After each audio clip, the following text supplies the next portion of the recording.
Hello guys, good morning and welcome back to my channel. And for today's video, it's our official day here in Daegu. So dumating kami late night kagabi, 'di ba? Struggle yung paghanap namin ng Airbnb. Now, yeah, finally may explore na natin yung city. So punta lang kami sa malapit na laundry. Naglaba lang kami ng mga damit-damit namin. And then now, we're gonna look for some lunch. And the first impression ko of Daegu, it's kind of like Seoul. It's kind of like city, very city siya. People here speaks good English talaga, like from the convenience store, kasi yung nakilala namin dun sa nagtulong sa amin sa apartment, and from the laundry kanina, si ate girl, tinulungan niya rin kami kasi hindi namin na-figure out kung paano gamitin yung laundry. So everyone here speaks really good English. Si Max is vlogging my vlog. You're vlogging my vlog. You should watch Max's channel kapag may YouTube channel na siya. Wala ka pang nagagawa na channel? Okay. You should put English subtitle because Filipino will watch your channel. Okay? Because he's speaking in Thai, guys. So yan. So I think nakahinga kami sa nakabalik kami sa city life kasi yung Sokcho, a bit of like dagat-dagat, parang very old city, and then yung Andong naman very traditional culture, bundok-bundok. Ngayon, we are back to the city life. So again, Daegu is the 4th largest city. Tapos so far sa mga experiences ko sa pinuntahan naming city, yung Daegu yung sobrang madaming nag-i-English, and their English is good. I mean, hindi siya yung English na barok. They're like fluent. They're better than me. Same? Okay. So, try namin to kasi looks interesting. Look at this. And it's cheap. Just around 280 pesos. The name of the restaurant is in Korean. It's in Korean, but yeah, nandito lang siya. Actually, naisipan sana namin yung no brand burger kasi last time na-try namin yun. Na-try ko pala dito sa Korean, nasarapan ako. But this one looks interesting kasi it's more local, so I think we can try. Oh, they also have these. Parang Japanese, no? Japanese ba? Parang Japanese pero with odeng. 'Di ba? With odeng. Odeng is Korean, 'di ba? Or yung fish cake. What's the new?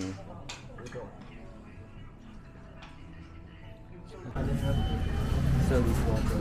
Oh, they have service water. Cool. And they also have like self-serve side dish. So, pwede lang kayo kumuha ng side dishes nyo dito, which is, I think this is radish. No, radish ba to? Udon is Japanese, right? Yes, Japanese. Yeah. Japanese. So, ang trinay ko is spicy fish cake udon. So, kasi udon is Japanese and then fish cake is Korean. So, I like a combination of both. Fish cake, udon. Hey Cedric, ang tawag dito? Curry rice. Curry rice. And for Mac, bulgogi. Spicy. Not spicy. Not spicy? Yeah. So, yep.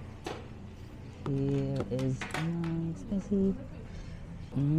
Good.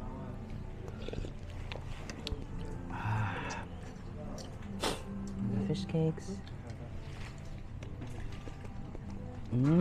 What?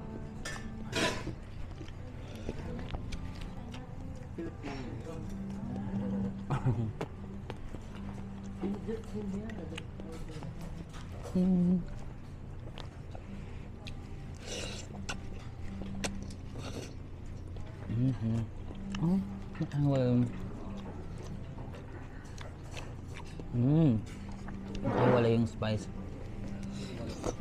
Oh god. Sarap.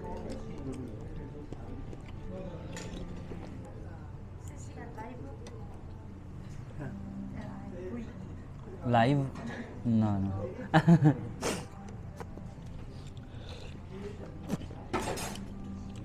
Have some. Ay, kala ko.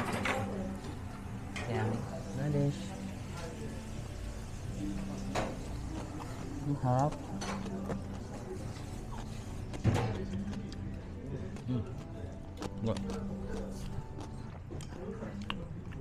Buti na sa gilid lang yung mga hang kasi ano, masyado palang maanghang. Ay, palit na kayo mo kay Max, no? You want spicy? Ha? Spicy sauce yan. Spicy. This one? Lipot ko din. You get it. This one, it's spicy for me. So yun guys, ganito yung ginagawa namin. Like bumibili na kami in advance ng mga bus ticket namin. Kasi gabi kami umaalis. Para sure na meron na kaming seat at makakapaggala na kami. So usually naman sa mga ganito ka na lang bibili dito. Bili na kami ng ticket in advance. Or yung mga train ticket man, ito magbabas lang kami.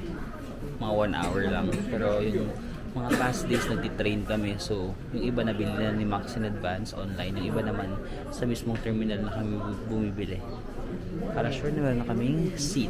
Pero make sure na huwag kayong malilate kasi yung mga train or bus dito umaalis talaga sila on time, so hindi na kayo antayin if mali kayo. Excuse me, can I ask if there is a locker here? 4th floor? Okay, thank you. There is those a 4th floor. 4th floor. Yeah. So yun guys, we're gonna leave our luggage muna dito para makapag-explore kami ng walang dala-dala. Oh, there's a card. Oh shit. Oh, may nakaiwan ng card. English. Okay. English. At walang kumukuha, no? Dito. May nakaiwan ng card, oh, tapos walang kumukuha. Keep. Lagyan na lang natin dito so mabalikan ng nakaiwan. Select a locker number. So yan, pwede nyo gamitin yung T-Money dito. Pero sila, Cedric wala silang T-Money. So nagtatop up lang sila ng single entry. Ako nagpa-load na lang ako ng T-Money sa mga convenience store. Kasi ayaw gumana dito. Sabi ni Kuya, doon daw ako magpa-load sa E-Mart. So yan, nagpa-load ako ng 10,000 won or 500 pesos. Magagamit ko naman to sa mga Starbucks or mga Dunkin Donuts, and maybe sa convenience store pwede ko rin magamit pa. So ito palang Olive Young guys. Parang sikat to dito sa ano, para siyang Watson. Para siyang Watson. Marami din akong nakikita ng ito sa Seoul. Yan. Kung may bibilin sila Cedric, pasok tayo. Ang init. Ayan, skincare tayo. Skincare routine. Anong bibili niya? Sore throat.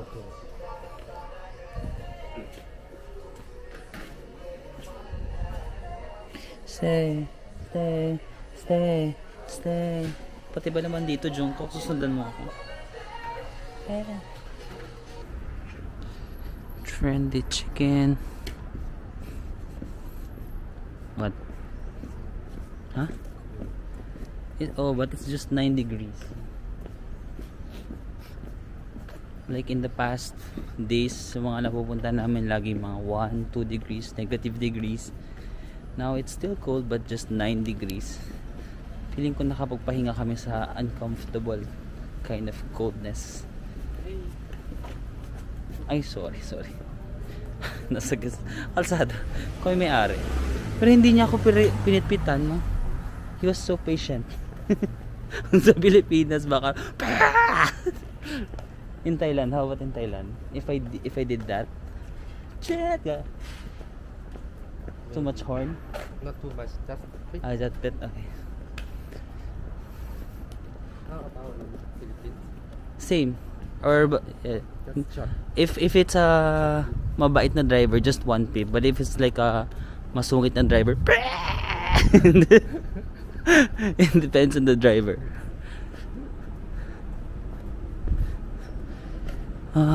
It's pretty quiet here. Chill din, pero city life.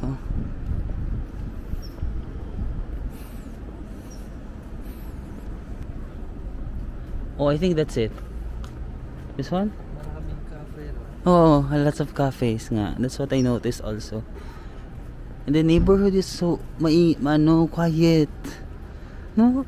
Ang chill. Marami pala mga areas dito sa Korea na chill. Pero pansin ko dito sa Korea, yung kulay ng outfit nila, black lang. Yun lang yung alam nilang kulay. Parang lahat, iba't ibang klaseng outfit na black or white or earth tone. Basta hindi sila nagsusuot ng makulay, guys. As in, wala, siguro sa buong stay ko dito sa Korea, mga mabibilang lang ng daliri ko yung, mabibilang lang ng daliri ko yung time na may nakita akong makulay na damit. Ako lang. Laging mga dark lang, black. As in, usually black lang talaga.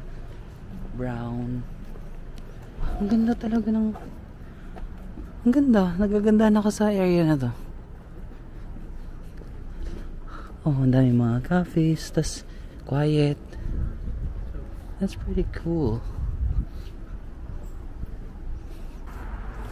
So ito na guys, si Kim Kwang-suk. Ito siya. Si Kim Kwang-suk. Ayan. So he's a country singer pala in Seoul way back before. And actually parang if naalala ko sa vlog, like mysterious yung pagkamatay niya. I'm not sure kung suicide. Parang ganun, suicide yata. Napanood ko na to sa vlog eh. Parang kunento yung history o yung story niya. Tapos because of that, parang pinagawan siya ng parang ganito nga. Yung parang tribute sa kanya. Yung buong street na to parang ginawa para tribute kay Kim Kwang-suk.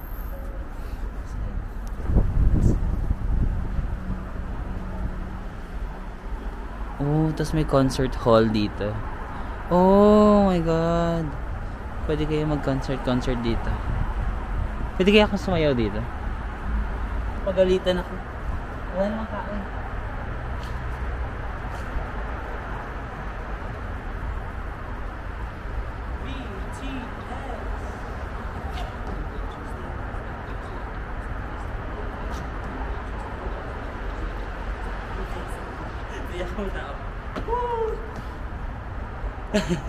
Nakapag-concert tayo dito. Buti na lang kakadating lang ni Max. Egg tart, delicious. Otsok. Walang masarap. Walang masarap. That's Thai? Yes, aroy. That's aroy. Aroy. Walang masarap. Wow. Many cafes here. Ang cute. Ang cute ng lugar na to.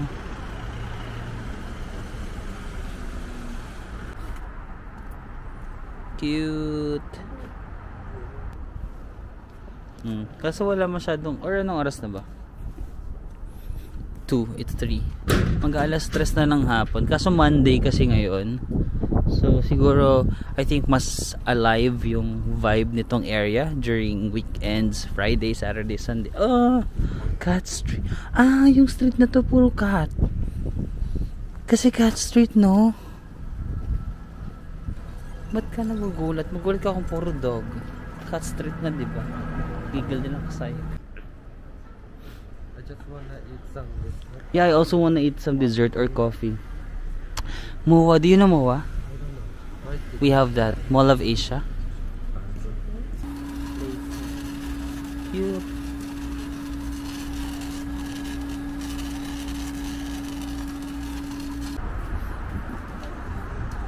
Sabay ba telepon ka dito?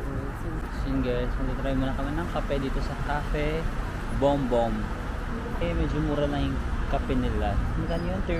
3,000 daw. So around mga less than 150, ganun, 120, 130 pesos.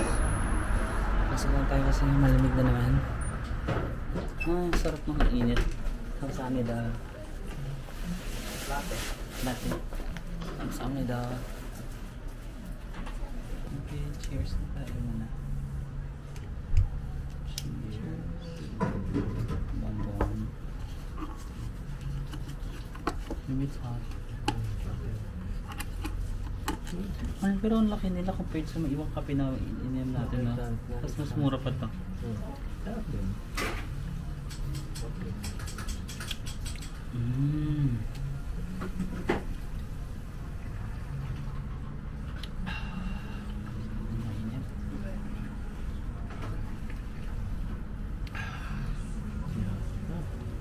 Wag ng sugar. Because We need to put syrup. Sirat na. But they're really healthy. You don't put sugar. But that's okay. That's okay. I think it's okay na masanay lang tayo sa matamis. Okay, so susunod natin na pupuntahan is itong Sinchon Stream Park. Ayan. Parang river walk lang siya dito sa may Daegu. At syempre, nag-heat pack na kami guys kasi para hindi na manigas yung kamay namin kasi kahapon talaga parang hindi na namin makontrol yung mga daliri namin. So ito, bumili lang kami ng heat pack sa convenience store. Alog-alogin mo lang siya ng mga few minutes para uminit na siya. Kasi lalagay ko lang siya dito sa bulsa ko pag uminit na. Tapos pag linalamig yung kamay ko, hawakan mo lang siya kasi medyo malamig pa rin yung panahon ngayon. Eh, kung sanay naman kayo mag ganang-ganan, like madali lang kasi.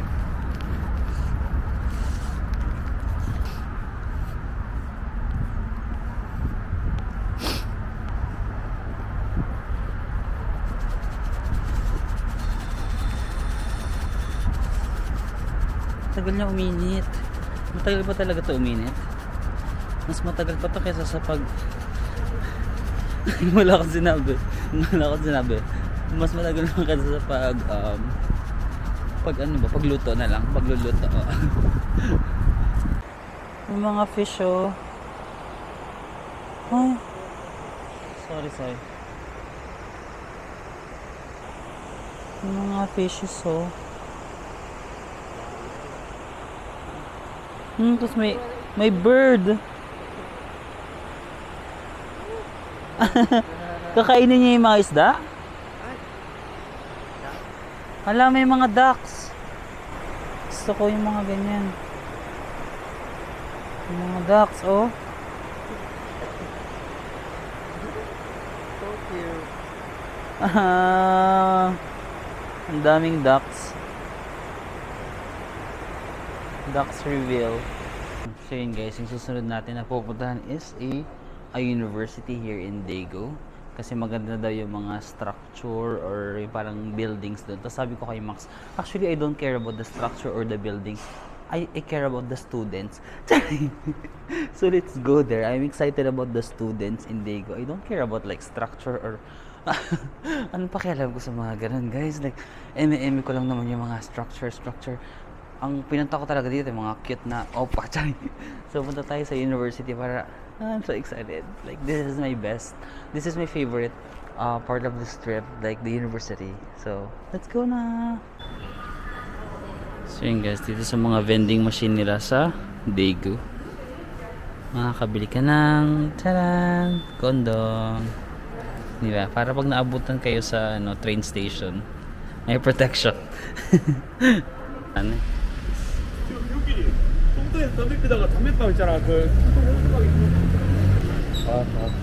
Alam, mga bagets na yung tao dito. Keimyong University, KMU. Can we get in? Not sure. Ang cute ng university nila, no? I'm not sure if we can get in, but yeah. Parang malawak siya, hanggang doon pa yata, oh.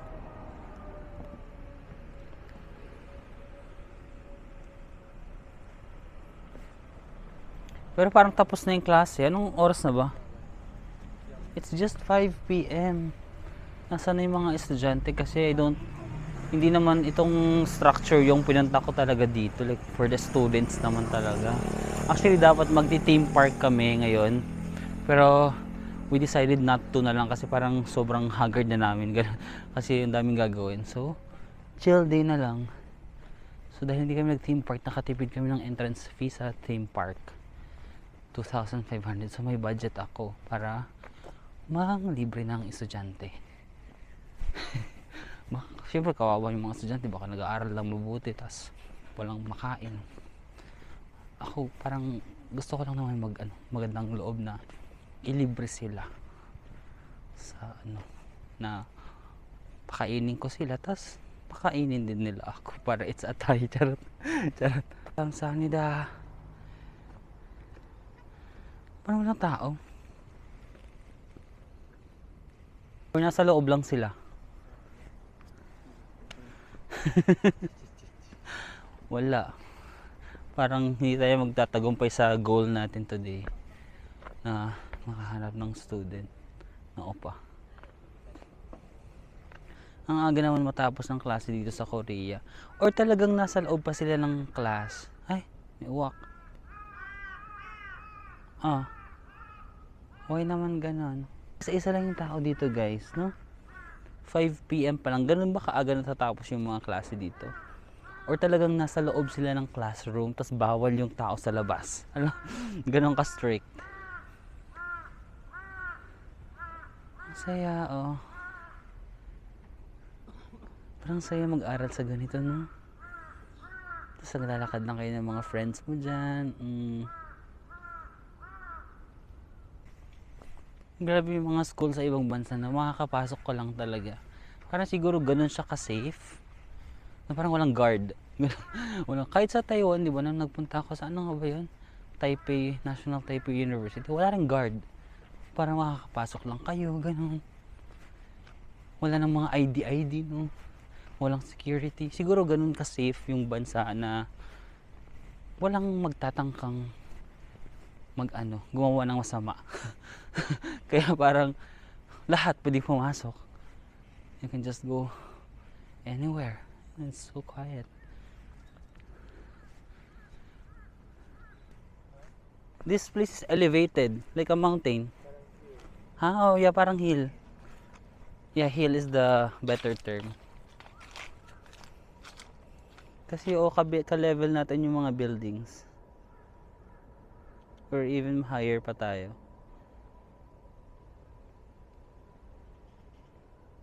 Tigo. Ang aga matapos ng klase nila. Siguro their class, ends at around mga noon time. Charing!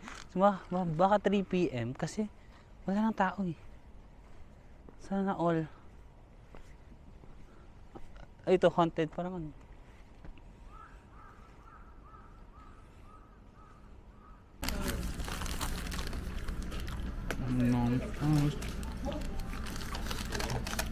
Chicken, rice, and burgers.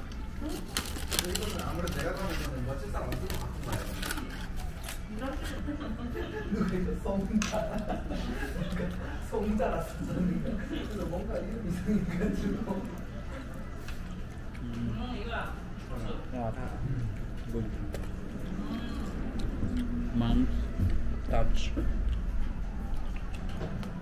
So good.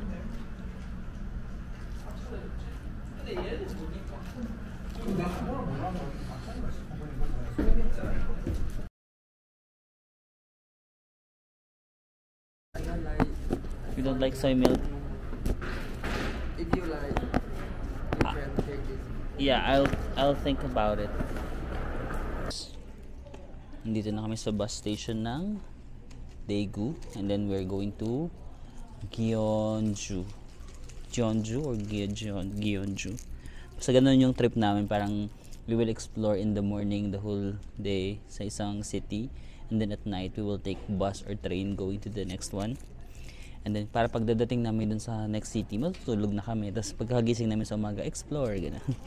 So yan, bago kami, naantay lang namin yung bus namin. What time is it?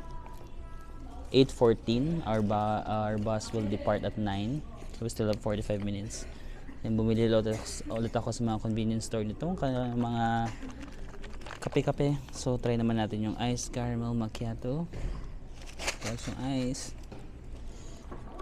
And then kanina pala kumain kami sa Mom's Touch. Hindi namin naubos yung burger kasi ang laki ng serving. So yun yung dinner namin ngayon. Okay. Actually yung small na ganito, sakto lang talaga siya sa small. Tapos kung big yung ganito mo, meron din silang bigger cup. So ano yun na lang.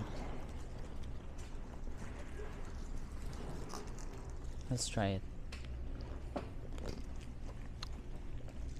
It's pretty good. Matamis. Do you want to try it? Sweet. Latte. Yeah. It's a sweet latte. Caramel macchiato. Ang laki kasi nung chicken kanina. So, nabusog na kami sa chicken pa lang. So, yung burger, tinake out na namin.